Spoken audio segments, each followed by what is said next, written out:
Apreciados hermanos, explico la palabra del domingo 25 del tiempo ordinario.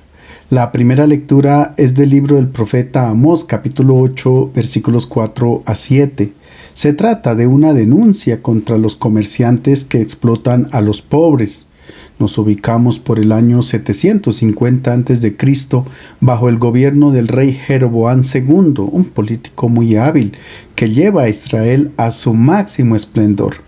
Geográficamente, el territorio se extiende desde Egipto hasta las montañas del Líbano, donde crecen los enormes cedros cuya madera se utiliza en la construcción de naves y palacios. Jeroboam II favorece el intercambio comercial, establece amistad con los pueblos vecinos y tiene oportunidad de vender sus productos como el aceite, el vino y los cereales a un muy buen precio. La religión también está en auge. Los templos están llenos de devotos y peregrinos que van a rezar y a ofrecer sacrificios. Los sacerdotes son asalariados por el soberano y se les paga muy bien.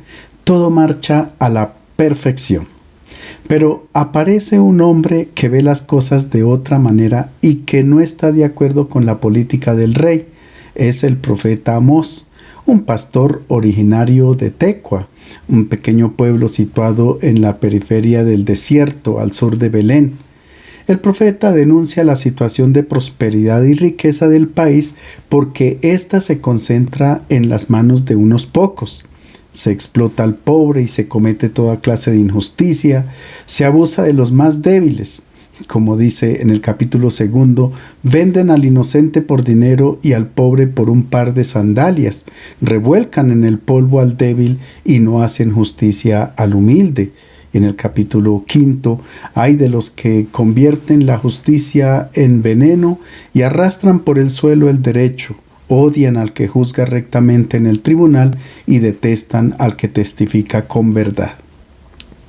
El profeta dirige sus acusaciones contra el rey, los sacerdotes, los terratenientes y los ricos. En la lectura de hoy ataca específicamente a los comerciantes. Escúchenlo los que aplastan a los pobres y eliminan a los miserables. Ustedes piensan, ¿cuándo pasará la luna nueva para vender trigo o el sábado para ofrecer grano y hasta el salvado de trigo? Para achicar la medida y aumentar el precio, para comprar por dinero al indefenso y al pobre por un par de sandalias. Jura el Señor por la gloria de Jacob no olvidar jamás lo que han hecho. El problema es que los comerciantes compran los productos de la tierra a los agricultores pobres y los revenden a otros más pobres a un precio superior. Obrando de esta manera, están robando. Y Amós describe con detalle la técnica que utilizan. Durante la semana, la gente normal espera que llegue el sábado, el día de reposo, para elevar su mente a Dios, para orar y descansar, para reunirse con amigos y familiares.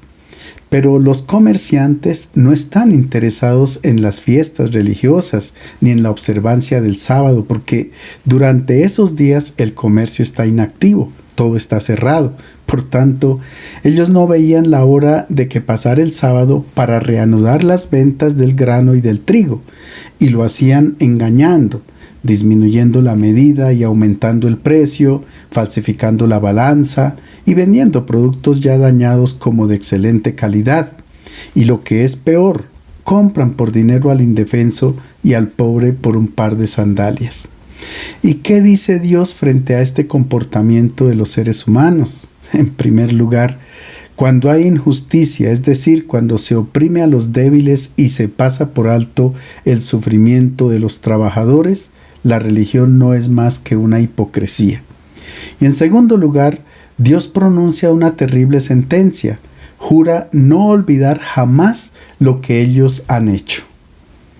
La segunda lectura es de la primera carta a Timoteo, capítulo 2, versículos 1 a 8. Pablo da disposiciones a la comunidad cristiana sobre la oración. Querido hermano, ante todo recomiendo que se ofrezcan súplicas, peticiones, intercesiones y acciones de gracias por todas las personas. especialmente por los soberanos y autoridades, para que podamos vivir tranquilos y serenos con toda piedad y dignidad. Eso es bueno y aceptable para Dios nuestro Salvador, que quiere que todos los hombres se salven y lleguen a conocer la verdad. No hay más que un solo Dios, no hay más que un mediador, Cristo Jesús, hombre, Él también, que se entregó en rescate por todos conforme al testimonio que se dio en el momento oportuno. Y yo he sido nombrado su heraldo y apóstol, digo la verdad sin engaño, maestro de los paganos en la fe y la verdad. Quiero que los hombres oren en cualquier lugar, elevando sus manos a Dios con pureza de corazón, libres de enojos y discusiones.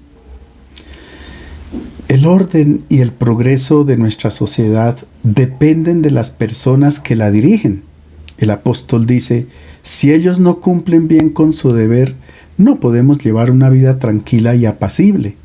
Por tanto, es muy importante orar por ellos independientemente de sus acciones. En otras palabras, la oración que hace la comunidad cristiana es universal. Está dirigida a Dios por los que hacen el bien y por los que obran el mal, por los amigos y por los enemigos. En esta oración se muestra el gran corazón de los discípulos, un corazón que no acepta hacer distinciones basadas en raza, tribu, nacionalidad, posición social, ideología política o riqueza, etc. De esta manera se reflejan los sentimientos del Padre del Cielo, que quiere que todos se salven y lleguen al conocimiento de la verdad. Al final del pasaje, Pablo hace una recomendación. Quisiera entonces que en todas partes la gente ore elevando sus manos, libres de enojos y discusiones.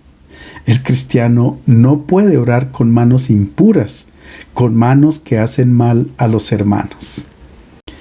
El Evangelio es de San Lucas, capítulo 16, versículos 1 a 13. La parábola del administrador astuto.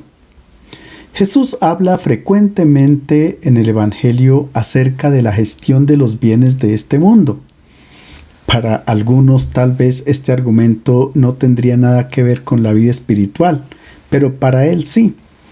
Es que la vida espiritual no es solamente una expresión externa de comportamientos o ritos, sino que es una vida animada por el Espíritu de Dios, el mismo impulso de amor que animó la vida de Jesús.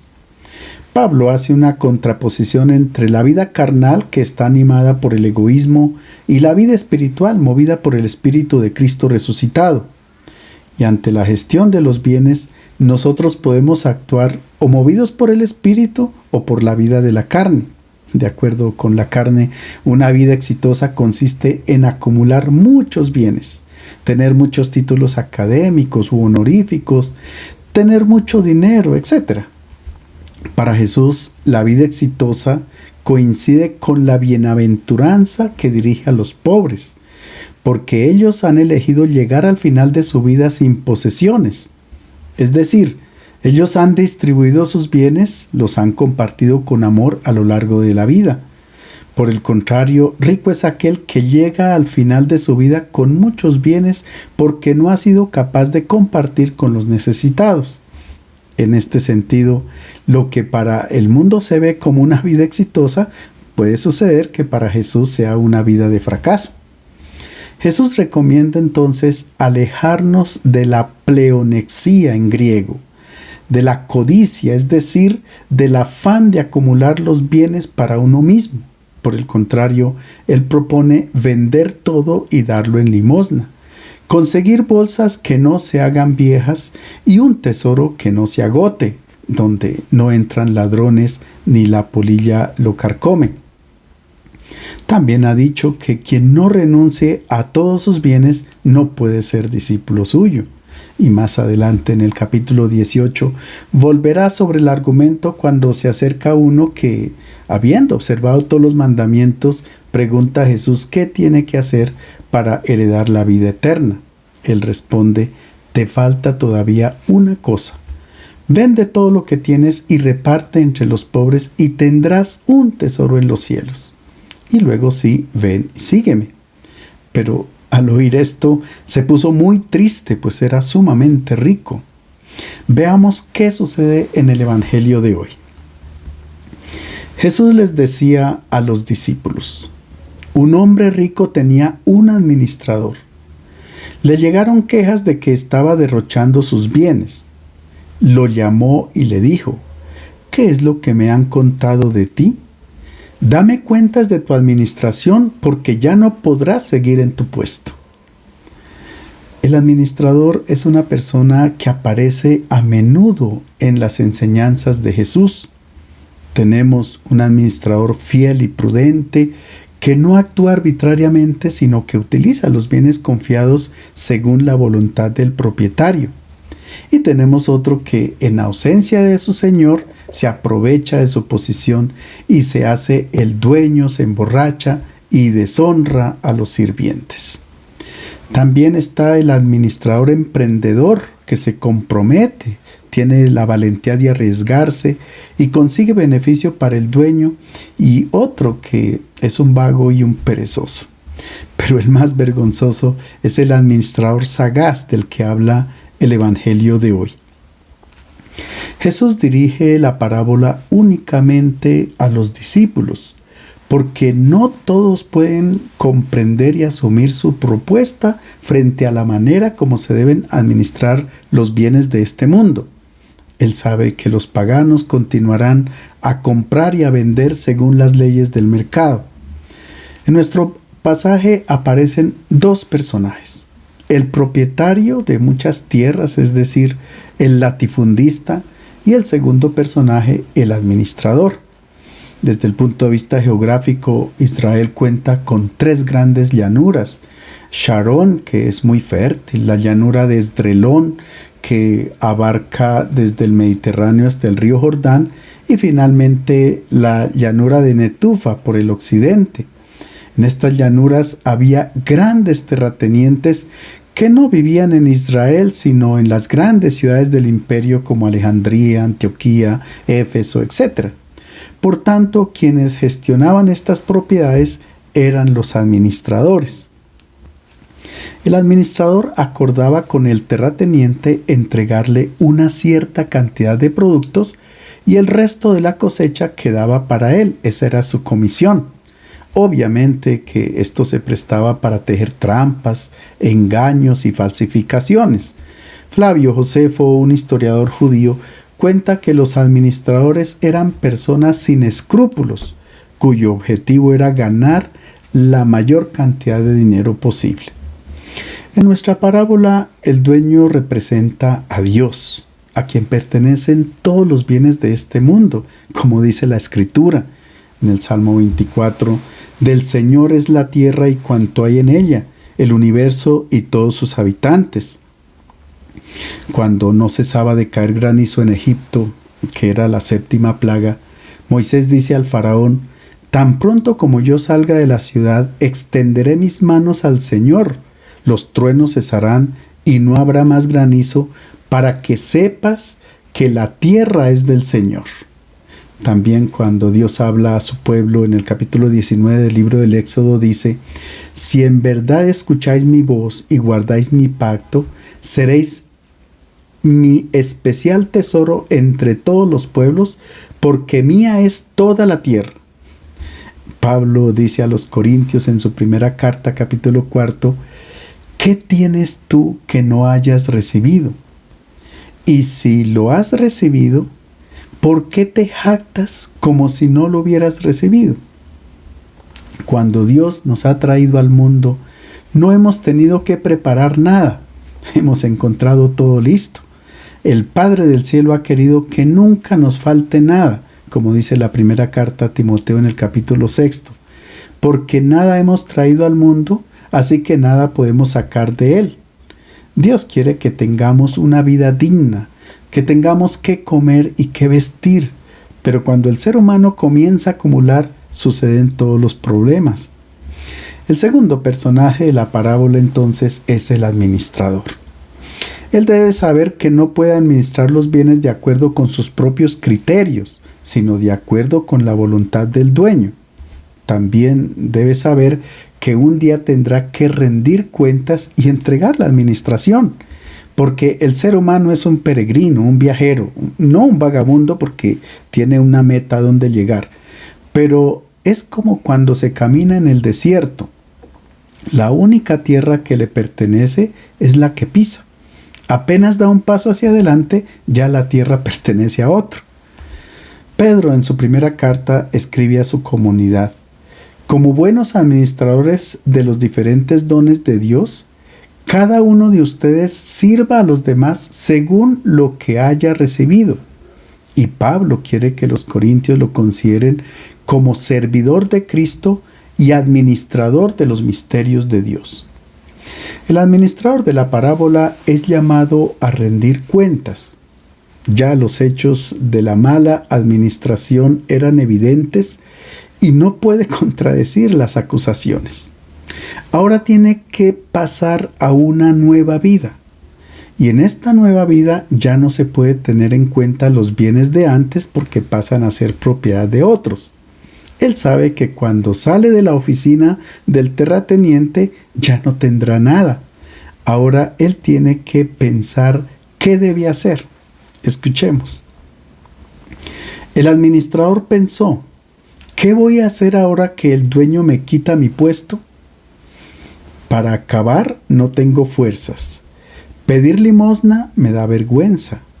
Ya sé lo que voy a hacer para que cuando me despidan, alguno me reciba en su casa. ¿Qué hacer? Esta es la pregunta que muchas personas se hacen en el Evangelio de Lucas y en el libro de los Hechos de los Apóstoles. La multitud, los publicanos y los soldados acudieron a Juan Bautista preguntando: ¿qué tenemos que hacer? El granjero rico se pone a pensar en sí mismo y en la misma pregunta, en su largo monólogo: ¿qué debo hacer porque no sé dónde poner toda mi cosecha? Los oyentes del discurso de Pedro en el día de Pentecostés se preguntan: hermanos, ¿qué debemos hacer? El interrogante es puesto por alguien que se encuentra frente a sí mismo y tiene que hacer una elección decisiva en la vida. El administrador hace un razonamiento por sí mismo. Ya no puede administrar y tiene que pensar en el futuro. Y se pregunta qué hacer. Es una pregunta que nos ronda en la cabeza cuando pensamos en la transitoriedad de la vida. Hay que tener claridad que la vida tiene un comienzo y un final. Todo tiene fecha de vencimiento. Los títulos, la fama, la profesión, la posición social, etc. Ahí es cuando nos preguntamos qué hacer con nuestros carismas, con todo lo que el Señor nos ha dado. El administrador de la parábola tiene varias opciones. La primera es trabajar la tierra, pero ha visto cómo sufren los agricultores de quienes se ha aprovechado y se da cuenta que él no puede hacer eso. Y luego dice: otra posibilidad es pedir limosna, pero yo soy una persona que siempre he tenido una gran dignidad. ¿Cómo puedo ahora ponerme a pedir? Como dice el libro del Eclesiástico, más vale morir que vivir mendigando. En aquel tiempo los administradores debían entregar una cierta cantidad de productos a su propietario, pero ellos podían aumentar la cifra como parte de su ganancia. Esta fue la técnica utilizada por los publicanos para enriquecerse cuando recogían los impuestos. Por tanto, el terrateniente recibía lo que le correspondía, pero no sabía que el administrador se quedaba con una comisión exorbitante que exigía a los agricultores. Ahora bien, el administrador resuelve echar mano de los productos de la comisión que le corresponde por la administración. No piensa en venderlos y convertirlos en dinero porque el dinero se devalúa o se lo pueden robar. Tampoco piensa en almacenar el aceite y el trigo porque se le pueden dañar en los graneros y después nadie se lo compra. Ahí es cuando llega inmediatamente el destello de luz a su mente. El administrador puso la mirada en los amigos y veamos cómo actúa. Fue llamando uno por uno a los deudores de su señor y dijo al primero: ¿cuánto debes a mi señor? Contestó: 100 barriles de aceite. Le dijo: toma el recibo, siéntate enseguida y escribe 50. Al segundo le dijo: ¿y tú cuánto debes? Contestó: 100 medidas de trigo. El administrador le dijo: toma tu factura y escribe 80. La tercera escena de la parábola sucede en la casa del administrador, donde él mismo convoca a sus dependientes. Él renuncia a aquello que gana por su comisión para hacerse amigos. Ha entendido que le espera una vida en la que no contarán ya los bienes, sino los amigos. El primero que se presenta es un cultivador de olivos, que debe al dueño 100 barriles de aceite, es decir, 3.700 litros. Le rebaja la mitad, es decir, se ahorra 1.850 litros de aceite. Luego entra en escena el segundo deudor. Tiene que entregar 100 medidas de trigo, el producto de unas 42 hectáreas de terreno. Es el mismo escenario. Toma tu recibo y escribe 80. Hace un descuento del 20%, es decir, se ahorra unas 15 toneladas de trigo. No está mal. El administrador ha tomado la justa decisión, es sabio e inteligente, pero ahora viene el juicio. El dueño alabó al administrador deshonesto por la astucia con que había actuado, porque los hijos de este mundo son más astutos con sus semejantes que los hijos de la luz. Hay que aclarar que elogiar la astucia de una persona no significa estar de acuerdo con lo que hizo.